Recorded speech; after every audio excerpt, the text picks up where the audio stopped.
perandorinë botërore, ka funksionuar, por është problematike ajo që ka ndodhur,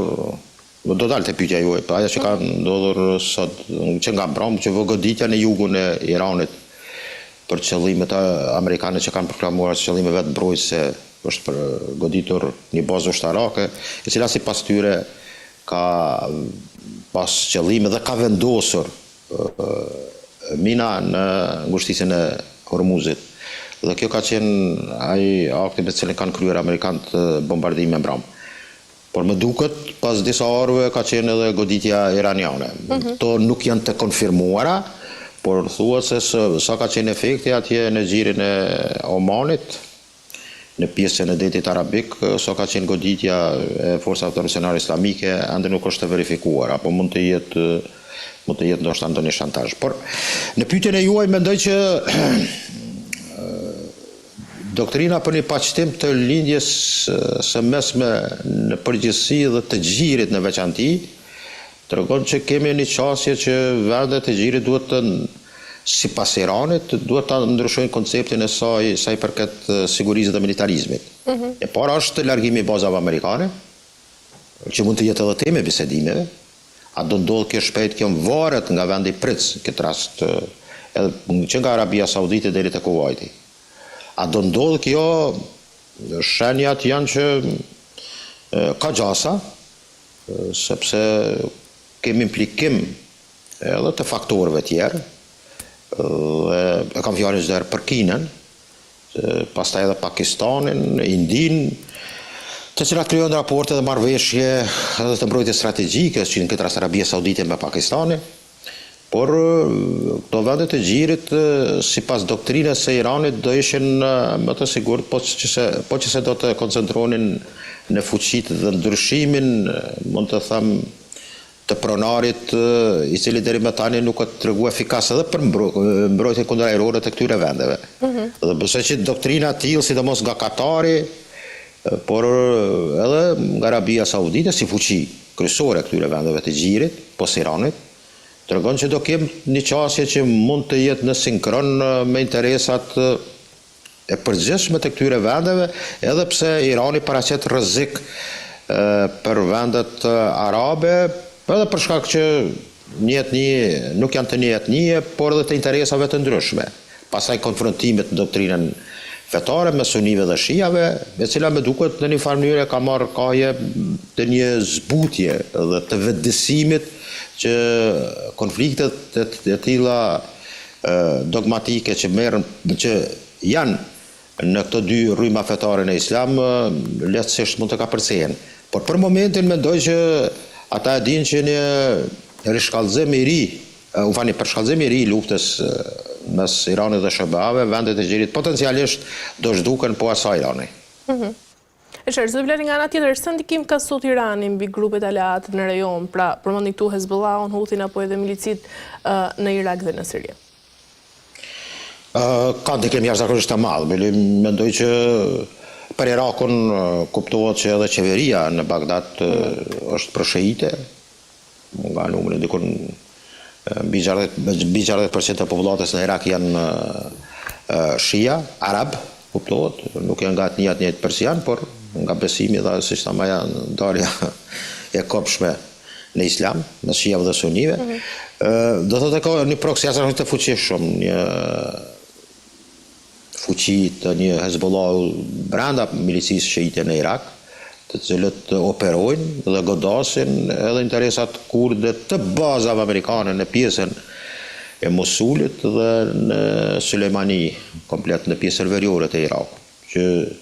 ndonjëherë kanë edhe korrespondencë të mirë edhe me forcat turke, të cilat luftojnë elementin kurd apo separatist që ka për qëllimin të krijimin të shtetit të Kurdistanit. Sigurisht pjesa më e proksit më e fuqishme metohet që të jenë Houthit, një forcë që nuk mund të quhet më paraushtarake, për një ushtri e vërtet, e cila mobilizon forca jashtëzakonisht të mëdha, po flas çdo herë në kuantitet, por edhe në atë domenin e rrafshit ushtarak posedon dron dhe raketa të disa tipeve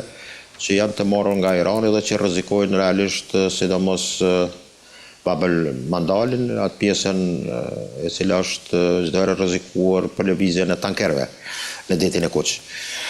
Dhe Hezbollahu, i cili është forca që çuditërisht ka hudhur teoritë të gjithë atyre që kanë menduar që është i shkatëruar. Që nga viti, mund të them që nga 2 vite është menduar që me Hezbollahin Izraeli ka kryer punë, por po duket që ka qenë komplet e gabueshme. Hezbollahi ka aktivitet, sidomos me FPV-n, dronët me fibra optik, të cilët po tregojnë efikas që nga lufta në Ukrainë dhe ka arritur që sidomos pjesët e motorizuara dhe tankiste markaven e famshme izraelite ta dëmtojë rënd dhe të shkaktoj probleme jashtëzakonisht të mëdha. Dhe kjo tregon që fuqia e Hezbollahit, por edhe me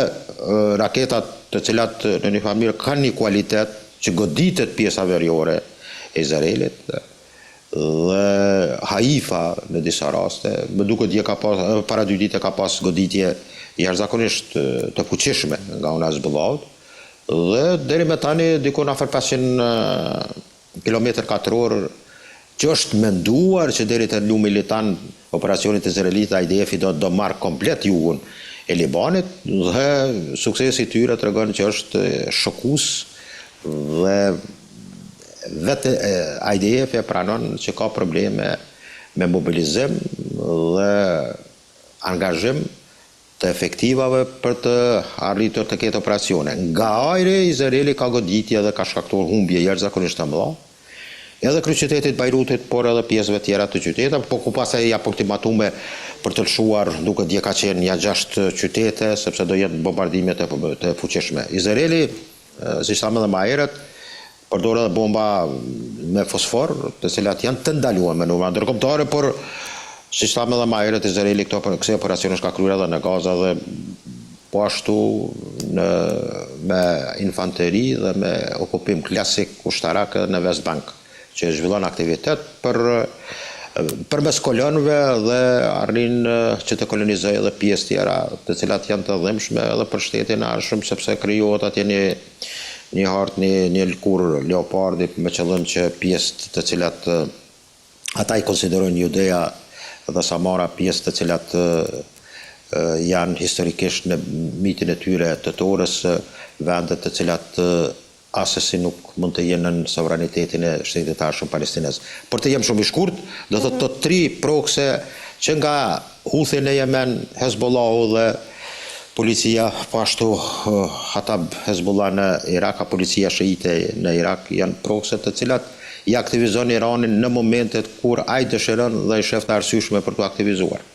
Zotbileri, në fakt ajo është ngelet dilema po disi e çuditshme pavarësisht këtyre deklaratave që janë bërë. Pse tashmë Mojtaba Khamenei vazhdon të mos shfaqet publikisht, pra mendoni se ka një pasiguri të brendshme në regjimin iranian? Në thot drejtën, ai që ka gjithë frejt në duar është Ahmad Vahid, shefi i Gardës Revolucionare Islamike, në cili mund të thëmë është personi kyç që pa të nuk mund të sjellet asnjë marrëveshje apo finalizim i asaj për të arritur përqimin delegacionet që udhëheqen në sektor civil. Këtë rast e kam fjalën për Abaz Agacin dhe kryetarin e parlamentit Kalibafi. Mendoj Mojtaba ka 2 mendime, mund të jetë ka qenë i plagosur, ka psuar nga bombardimet dhe shërimi i tij ka dash kohë që mund të jetë arsye do thotë për shkak të kësaj goditje apo plagëve që ka marrë. Dhe dyta,